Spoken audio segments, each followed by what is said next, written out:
सबको नमस्कार। मेरा नाम जनकराज है और मैं जम्मू से बिलोंग करता हूँ। मीरा साहब एयरपोर्ट के पास में ही है। तो मैं सबसे पहले अरुण भाई को अपनी तरफ से थैंक यू बोलता हूँ। बहुत बहुत धन्यवाद उनका, जिन्होंने मेरे को बहुत ही कम पैसों में, छोटी सी अमाउंट में न्यूज़ीलैंड का वीज़ा अप्रूवल करवा के दिया है।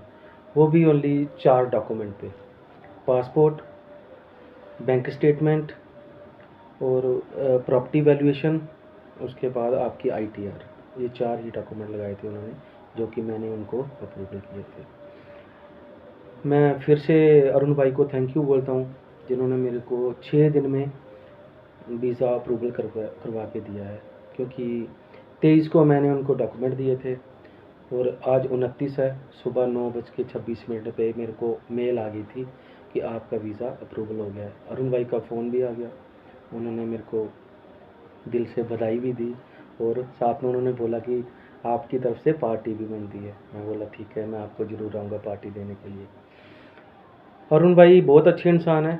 किसी भाई को भी शेंगन का, न्यूजीलैंड का, यूके का वीज़ा, कहीं का भी वीज़ा लेना हो तो आप उनसे खुल के बात कर सकते हैं और आपकी बात वो सुनेंगे भी और अच्छी सिचुएशन देंगे, क्योंकि वो काफ़ी इंटरेस्टेड रहते हैं किसी भी बंदे के डॉक्यूमेंट के अकॉर्डिंग। नहीं तो क्लियरली बोल देते हैं कि आपका वीज़ा मैं नहीं लगा सकता।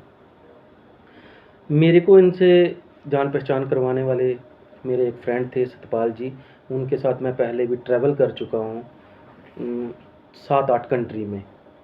तो 7-8 कंट्री में मेरी ट्रैवल हिस्ट्री भी थी। उसके बाद मैं बताता हूँ आपको कि आईटीआर मेरी 2 साल की थी। पिछले साल की मैंने नील भरी थी। इस साल मैंने 5,30,000 के आसपास में आईटीआर भरी। उसमें 18,700 कुछ रुपये मैंने टैक्स पे किया था। और मेरी बैंक की स्टेटमेंट थी सेविंग की, उसमें 6 महीने की बैंक की स्टेटमेंट लगाई है और उसमें मेरा 7 लाख से प्लस मेरा बैलेंस था, जो कि इन्होंने बोला था कि ऐसे मेंटेन करके रखना है। उसके बाद मेरी करंट अकाउंट थी। करंट अकाउंट मेरा ग्रोसरी शॉप के नाम पे बना हुआ है, एमएसएमई बना हुआ है, वो मैंने इनको दिया था। और करंट अकाउंट में मेरा बैंक बैलेंस था 1,80,000 के आसपास में। ट्रैवल हिस्ट्री तो मैंने आपको बता दिया, मेरी 8 से 7-8 कंट्री में थी। और साथ में इन्होंने मेरे को बोला था कि आपका प्रॉपर्टी वैल्यूएशन लगेगा, जो कि अरुण भाई ने खुद ही बनाया, कहीं से भी कैसे भी करके, वो मुझे नहीं पता। इन्होंने जो बोला उसका चार्जेस लगेगा, मैंने इसको दे दिया। ठीक, तो इसके लिए मैं थैंक यू बोलता हूँ। 26 को मैंने डॉक्यूमेंट 23 को मैंने डॉक्यूमेंट दिए और 26 को मेरा वीज़ा अप्रूवल हो गया। अरुण भाई आपका बहुत बहुत थैंक यू, मैं दिल से शुक्रिया अदा करता हूँ। आप किसी को भी, किसी मेरे भाई को भी कहीं का भी वीज़ा अप्रूवल करवाना हो, और मिनिमम पैसों में, बहुत कम पैसों में, इतना चार्जेस नहीं है इनका। ये तो फ्रेंडली तौर पे लोगों की हेल्प कर रहे हैं। ये बोलते हैं कि जिसकी जेब में लाखों रुपए हैं, मतलब वो लाखों रुपए संभाल के रखें। छोटे अमाउंट में आप 30, 25, 40 हज़ार में आप इनसे वीज़ा अप्रूवल करवा सकते हैं। जिनका जिस कंट्री का जितना चार्ज होगा वो उतना ही लेते हैं। कभी किसी को, उनके मन में ये बात नहीं है कि मैं, बंदा आ रहा है, इसको अच्छे पैसे बता के डॉक्यूमेंट लगें ना लगें इनको लूट लेता हूँ।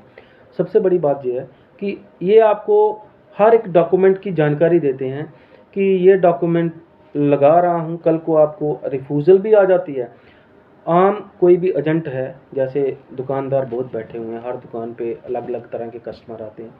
तो ये आप, वो दुकानदार आपको ये नहीं बताएंगे कि हमने ये डॉक्यूमेंट लगाए थे, ये लगाए थे। कोई भी डॉक्यूमेंट हमने किसी जगह पे, किसी मेरे फ्रेंड ने लगाया भी था, उनके पास वो 4 बार गया कि मेरे को यार, जो आपने यूके के लिए रिफ्यूज़ल आई है, आप उसको मेरा डॉक्यूमेंट दे दो, मैं चेक तो करूं आपने डॉक्यूमेंट क्या लगाए थे क्या नहीं लगाए थे। मगर उन्होंने बोला कि हमारे कंप्यूटर से डिलीट हो चुके हैं। उन्होंने बिल्कुल नहीं माना, उन्होंने नहीं दिए। अरुण भाई ने जो भी डॉक्यूमेंट मेरे जेन्युइन लगाए, मैंने इनको फिर से बोला था कि मेरे डॉक्यूमेंट जेन्युइन लगाने हैं। बोलता भाई आपको एक एक डॉक्यूमेंट की जानकारी होगी। इन्होंने डॉक्यूमेंट जेन्युइन लगाए और आज भी मेरे पास पड़े हैं। मेरे को पता है कि जो भी मेरे डॉक्यूमेंट लगे हैं वो कौन से हैं।